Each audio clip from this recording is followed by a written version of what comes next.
सदियों पुरानी उस हवेली में लोग कदम रखने से भी डरते थे। कहा जाता था, वहां एक यक्षिणी का वास है।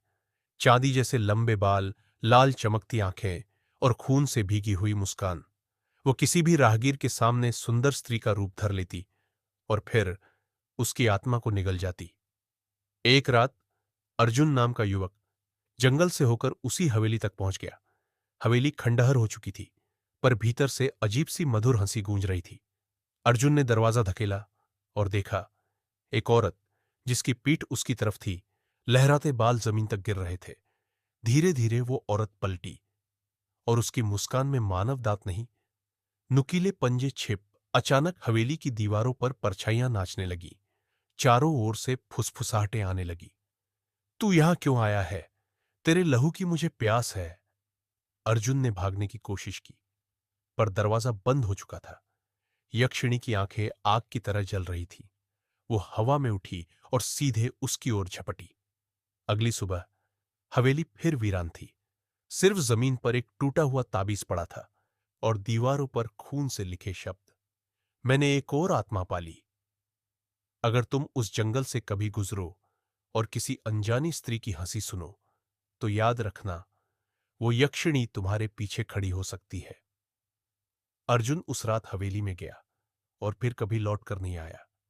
लोग कहते हैं उसकी आत्मा भी यक्षिणी की हवेली में कैद हो चुकी है। लेकिन कहानी यहीं खत्म नहीं होती। असली डर अभी बाकी है। सुबह होते ही गांव के लोग अर्जुन की तलाश में जंगल पहुंचे।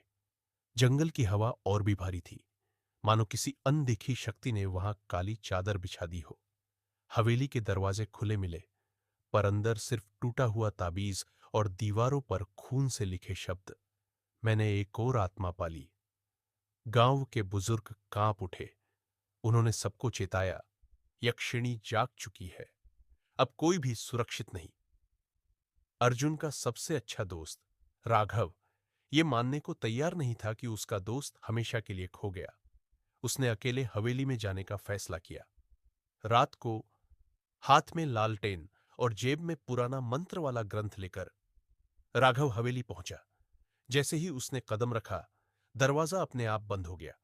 अंधेरे में हवा की फुसफुसाहट गूंज उठी, एक और आत्मा मेरे पास आने वाली है। राघव ने देखा, दीवारों पर अर्जुन की परछाई उभर रही थी, पर वो परछाई इंसान जैसी नहीं थी। उसकी आंखें जल रही थी और मुंह से खून टपक रहा था। राघव, भाग जा, देर होने से पहले। वो आवाज अर्जुन की थी, लेकिन दर्द से भरी हुई। राघव